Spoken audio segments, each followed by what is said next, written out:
Shalom. First thing and foremost, I'm going to give all praises and glory and honor that's due to Yahweh, Ba'ashem, Yahweh Shai, Ba'ashem Rakakodash.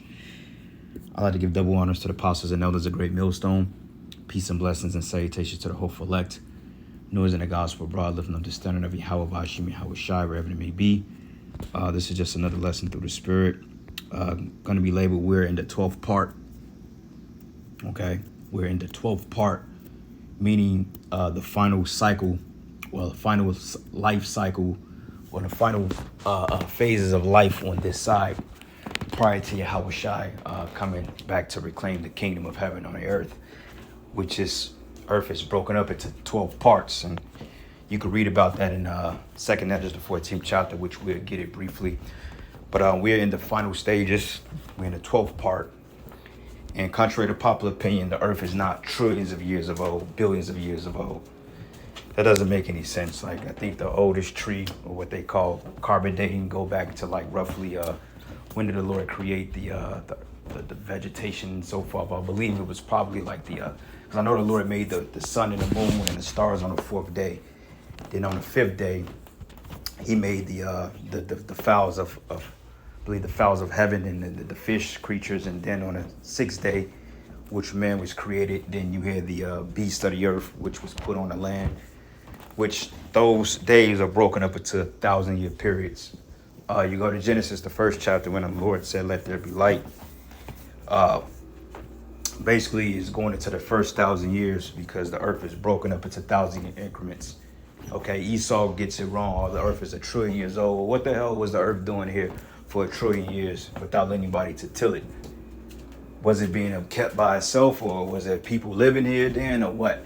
Because it don't make any sense, because even life itself teaches you when you don't have a man to till the earth, that things start to disintegrate, man. Okay, so that whole 30 billion year bullshit, the whole universe has been around for billions of years, that's bullshit. The earth is only roughly, 12,000 years old, and we're in the 12th part now. Okay, and by all these prophecies that we're seeing coming to pass, like this is Jason A, this is his channel when he goes into like end time events and earthquakes and pestilence, and I'm just going through his page briefly, just giving you an insight on what's going on here. And I'm not going to play any of his videos, but this clearly shows that we're at the end. Okay, it says scary Illuminati warning 2024, which that's a lot of controversy behind those videos, but chilling warning for America. Something big is happening now. Something strange is happening in California, and just from the wars, the rumors of wars, the pestilence that's hitting the planet Earth, okay, the debauchery of our people, the so-called white man. I mean, it's safe to say that we're in the end. Okay, Yahweh Shai told us to look up and watch because our redemption draweth nigh. You see? So anyway, let's get a couple of precepts here. Let's get this a 2nd Ezra 14, and I'm going to start at verses. Let's start at verses 3. Matter of fact, let's start at verses. I mean, the whole chapter is really good, but let's start at verses 3. And it says, then he said unto me, in the bush did I manifest and reveal myself unto Moses, and talk with him when my people served in Egypt. And I sent him and led my people out of Egypt, and brought him up to the mountain where I had held him by me a long season. Now, this is where you get, like when you go and you get a Bible, like when they used to pass out the Bibles in the Christian church, the first 5 books is called the first 5 books of Moses. They're called the books of Moses, right? Now you ask yourself this, wait a minute, if Moses wasn't born at the time of creation, how would they call the books of Moses the first 5 books of Moses? Well, because this is why you need the Apocrypha, because it tells us here that the Most High set him bound for a season when he went up into the chariot. He gave him the understanding. He showed him how the earth was created and how it was broken up into 1,000-year increments, man. Okay, you got to understand that the way we tell time is different from the way the Most High sees time. Now, in our sense of lifetime, or our sense of time, it's 1,000 years, but according to the Most High, 1,000 years as a day. So in the Most High's eyes, it could have literally took him 7 days to do what he had to do, but realistically, it took thousands of years to do it. And it kind of boggles my mind, because for the simple fact that you would say, well, how the hell would it take 1,000 years to create a sky, a firmament? Well, because there's more to it than what the eye can see. Okay, it's very it's very complex, because when you look around you, you're like, why would it take thousands of years to create something like this? Well, I mean, honestly speaking, the earth is a lot vaster than what Esau leads on. Second of all, you have the Lord's creation is multi-dimensional. Okay, you have different dimensions within this realm of ours, man. Okay, which us being in the third dimension, which is, you know, where we dwell, and then you have the fourth dimension, which is the spirit world, where Yahweh Bashim, Yahweh Shai, and the angels, and, you know, all the spirits dwell at, man. Okay, you have all types of life on the planet Earth, man. Okay, you have oceans, you have what they call the Mariana Trench, which is one of the deepest points on the earth in the ocean. Okay, so it's more to it than what the eye can see. Because if you're just looking at a firmament or the atmosphere or the ozone layer, which the firmament is basically the protective barrier around the earth that separates us from the outer atmosphere and space into our atmosphere so we can be able to breathe. Okay, just the ozone layer. But apparently, since you're seeing, like, with the weather modification, what Esau was doing, you notice that veil is thinning, because literally the heat has been unbearable at times, man. I mean, it could be a 70-degree day, and yet the fucking sun feels like it's right up on you, man, because Esau is spraying shit in the air, you know? But the Lord's creation is much, much more vaster than what we can believe, man. Because when you look at it, like, okay, you just have a sky, you got a sun and a moon, but no, you have other planets out there, you have other worlds. And my belief, even according to Hebrews 1:10, when it says that the Lord, Yahweh Shai, and the angels created the heaven, that the earth and the heavens. Heavens is plural. Okay. Now, when you think of different planets and different galaxies, they all have their own particular firmaments, their own particular heavens or atmospheres, so to speak. You know. Then also you have the different dimensions. You have our heaven, the first heaven, which is our firmament, which is, you know, the sky we look at, and then above that you have the second heaven, which is the outer space, and then the third heaven, which is the fourth dimension, being the spirit world, up there where the Most High dwells. The Lord said that heaven is his throne room and earth is his footstool. So the Lord dwells in the third heaven, which is the fourth dimension. Okay, but damn, I lost my train. Yeah, but when it says when he created the worlds, you would think like that's it's low level, but it's not, man. You have an infinite amount of galaxies out there, and this is just my belief. Some people don't believe that you have different planets out there, but I believe it because the scriptures gives us subtle hints of it, even though the scriptures don't directly come out and say there are other earths, but you can kind of read and pick up through the spirit. Hebrews 1:10, okay, John 1:1, fucking John 14 and I think it's 14 and 2. When it says my father's houses of many mansions, okay, which says manifold, but ultimately it's talking about the different planets out there. So it ain't just the earth. The Lord, it's deeper than what we can think. Okay, but anyway, it says, and told him many wondrous things, and showed him the secrets of the times and the end, which were in the end now, and commanded him, saying, these words shalt thou declare, and these shalt thou hide. So you have things that Moses have seen, but it wasn't necessarily put down or written. Okay. Or if it was written, we don't have access to it because, you know, everything is not for everybody. It's for the elect. So we're going to find out things when Yahweh shall return and we get in our glorious bodies and we get our right mindset. We're going to know the things that the Most High revealed to Moses. But on this side, we have everything that's needed to get salvation.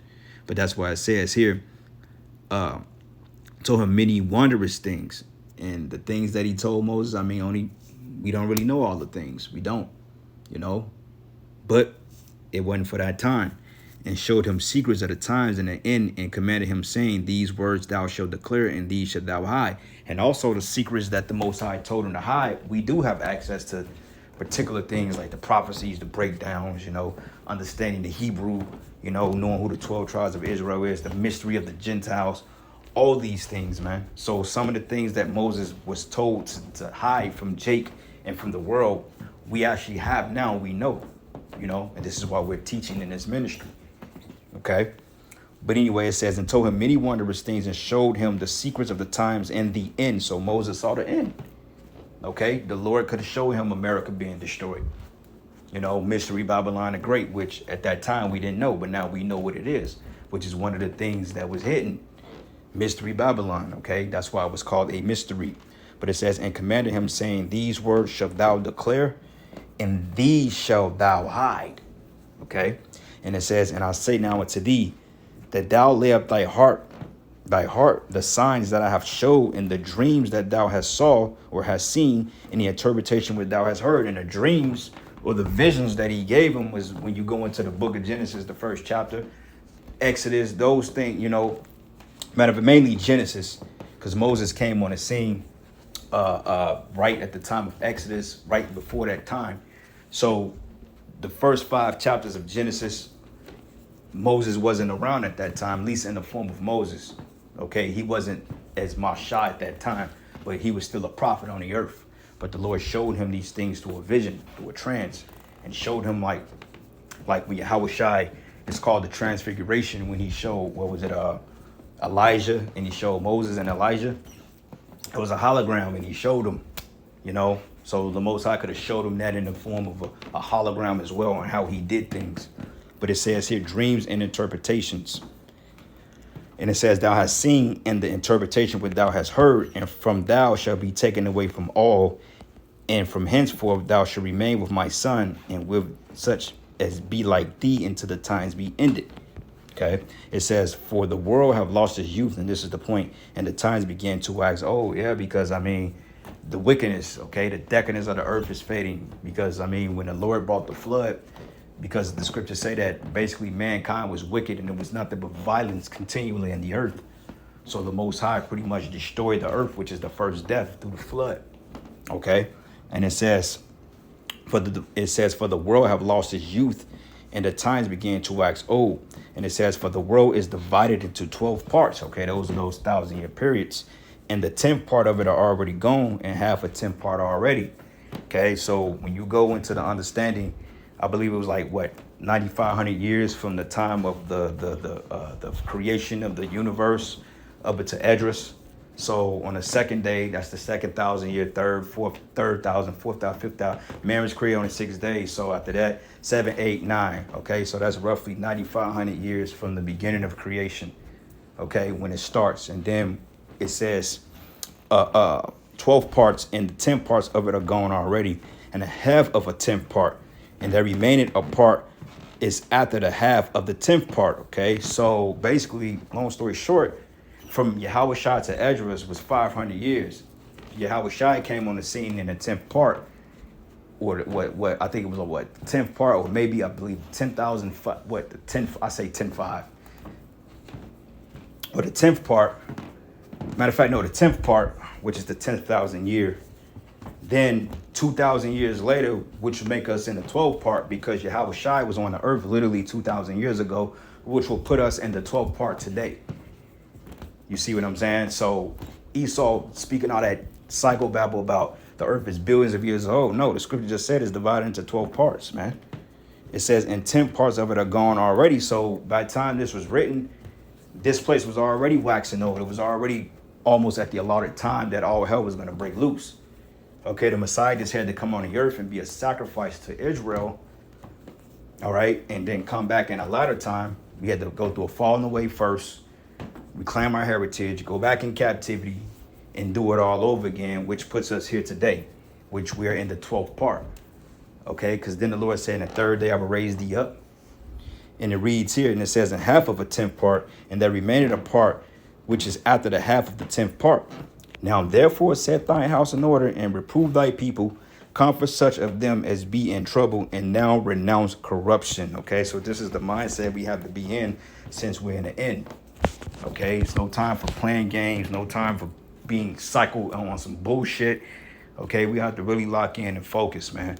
Praying, fasting as often as we can, and really sticking to the script, man. You know, younger brothers, you know, y'all stand on point. You know, us more seasoned brothers, we on point, looking after the flock, you know, because it's a lot of hypocrisy going on, a lot of apostasy going on, man. You got younger men that think they're on the level of older men, you know. You've been around this thing 4 years, 5 years. Now you think you're on the level of a guy that's been teaching for 15, 16 years, man. Go sit down somewhere, man. And there's a lot of that madness going on in Israel. We're seeing it with these rebels that we're dealing with, man. You even got them among us too. I don't doubt it. You know. But anyway, it says, now therefore set thy house in order, and reprove thy people, and comfort such of them as be in trouble, and now renounce corruption, and let go from thee mortal thoughts, cast away the burdens of man, now put off the weak nature. So man up. You know, man up, stay in the spirit, you know, do what's required. All right. 1 Peter 4, and I'm going to start at verses 7. It says, but the end of all things is at hand. Be ye therefore sober, watching to prayer.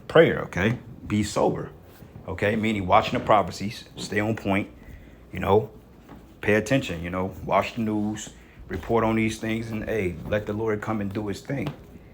You know, we ain't got time to be surfing and playing games and going back and forth with a bunch of guys that can't get it. You still got guys that still trying to debate. Like, nigga, debating shit is played out, bro. Like, how you gonna debate your ass into the spirit world? Like, how many Christians can you debate before that shit gets real monotonous?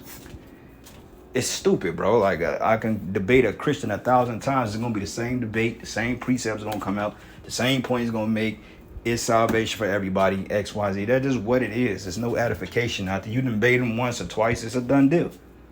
Scripture say after 2 ammunitions, reject, because now you're dealing with a heretic and a publican, man. But, you know, Jake gonna do what Jake gonna do. But it says, but the end of all things is at hand. Be ye therefore sober and watching to prayer. And above all things, have fervent charity among yourselves. For charity should cover a multitude of sins, man. Using hospitality one to another without grudging. So, you know, charity is in the form of doing these shows, you know, giving brothers advice, you know, teaching them things, counsel, giving brothers things, you know, presents or whatever, money, whatever they may need, rides, you know, doing shows. It's all considered charity. You know, charity comes in more than one form. Okay, even rebuking your ass is a form of charity. All right, because we're in a time now that, hey, shit, Jake gonna have to get rebuked, man, because, you know, Jake, sometimes we all over the place and we have to be brought back down to earth. Okay, so anyway, let me double cross-reference something real quick. Genesis 1:1, it says, in the beginning the powers created the heavens and the earth. And I should have brought this out actually when I was making my point. It says, and the earth was without form and void, and the darkness was upon the face of the deep, and the spirit of the power moved upon the face of the waters. Because you got to understand, you had what they call you have physical waters or liquid waters, and then you have atmospheric waters. You know, like what we're in now, you can say that we're in the waters. We're breathing atmosphere. We're breathing in air, atmosphere. You know, and that's a form of the waters as well. You know, they actually did research, and they actually found traces of actual liquid water in outer space as well. So it doesn't surprise me. Like gold, they found gold up there because gold comes from the heavens. You know, so it's beautiful. Like the sky is a reflection of the ocean. The waters from the waters. You know, scriptures go into it as a multi-looking glass or transparent. And it says here, and the earth was without form and void, and darkness was upon the face of the deep, and the spirit of the powers moved upon the face of the water. And the powers said, let there be light, and there was light. And the powers saw that the light, that it was good, and the powers divided the light from the darkness. And the powers called light day, and the darkness he called night, and the evening and the morning were the first day. Okay, so that's the first 1,000-year period right there. And you say, well, it took 1,000 years to just create that. Well, it's more complex than what you understand. Okay, and we're going to get all that information when we get in the kingdom as well. But like I said, the earth is huge. The universe is infinite beyond measure. You know? And you got to understand, too, the book of Genesis, it's way more to it than what we're reading. Okay, the Bible gives you a condensed copy of history, and it gives you generalizations and outlines, man, of what really happened. But realistically, that was so much more that took place in the beginning of these chapters. But you couldn't fit it all into one book. Even the miracles Yahushua did alone was not to be contained in one book. So just imagine the creation itself. So within these first 5 verses, this is over 1,000-year period. but it was way much more. The Lord showed Moses way much more than what we're actually reading here. So you have to get that through your mind. See, a Christian would read that and they would think it's like literal, like, oh, okay, this is this, that, bam, bam, bam. 24-hour period, bam. Nah, bruh. And it reads here, and it says, and the power said, let there be a firmament in the midst of the waters, and let it divide the waters from the waters. And the powers made the firmament and divided the waters which were under the firmament from the waters which was above the firmament. And it was so, and the powers called the firmament heaven, and the evening and the morning were the second day. So that's the second 1,000-year period. So from here, you got 3, 4, 5, 6, 7, 8, 9. Esdras came on the scene, roughly, 9,500 years later. And then which Yahushua came on the scene, 10th part. And 2,000 years later, the 10th part, which is the 10,000th year, if I'm not mistaken. Sometimes I get it mixed up. It's a little tricky. But 10,000th year, and then when you go fast forward to 2,000 years, when Yahushua came on the scene, here we are today in the 12th part. And we're at the end of the 12th part. So we know that this man is up out of here. Okay. One more precept and I will end it. This is the book of, what is this? 2 Peter 3. And I'm going to start at verses. Let's start at verses 4. It says, in saying, where's the promise of his coming? For since the fathers fell asleep, all things continued as they were from the beginning of creation. For this they willingly are ignorant of, that by the word of the Most High the heavens were of old, and the earth standing out of the water and in the water, just going to the creation, whereby the world that then was being overflowed with water perished, which is the first death, the flood. But the heavens and the earth, which is this rulership, which are now by the same word kept in store, reserved into fire against the day of judgment and perdition of ungodly men. So this day and age, the Most High is going to destroy this with fire. And there's no coincidence that you have damn near a hot war going on in the Middle East. Okay, and it proved the prophecy is correct, because when you go back into Truman, I believe he gave the sign off on the creation of the atom bomb during his presidency, if I'm not mistaken. I said Eisenhower, I think it was Truman. But long story short, that shows you right there where this place was headed. Okay, and atom bomb is a form of nuclear technology, which proves the scriptures to be true. But it says, but beloved, be not ignorant of this one thing, that one day is with the Lord as 1,000 years, and 1,000 years as in one day. Okay, so that's how you tell the time according to the scriptures. And it says, the Lord is not slack concerning his promise, as some men count slackness, but is long suffering to usward, not willing that any should perish, but that all should come to repentance. And it's talking about the Israelites. But the day of Yahweh shall come as a thief in the night, in which the heavens shall pass away with a great noise. It's talking about the missiles. And the elements shall melt with fervent heat, and the earth also and the works that are therein shall be burnt up. Seeing then that all these things shall be dissolved, what manner of persons ought ye to be in all holy conversation and godliness, looking for and hastening to the coming of the day of Yahweh, wherein the heavens being on fire shall be dissolved, and the elements shall melt with fervent heat. Okay, so yeah, this is the time we in. This is what we look forward to. Anything else is minute. Okay. Nevertheless, we, according to his promise, look for a new heaven and a new earth, which is our rulership, which dwelleth righteousness. So I'm gonna end it here, giving all praises and glory and honor that's due to Yahweh Bashim Yahushai. Lord's will, you will edify into the next lesson.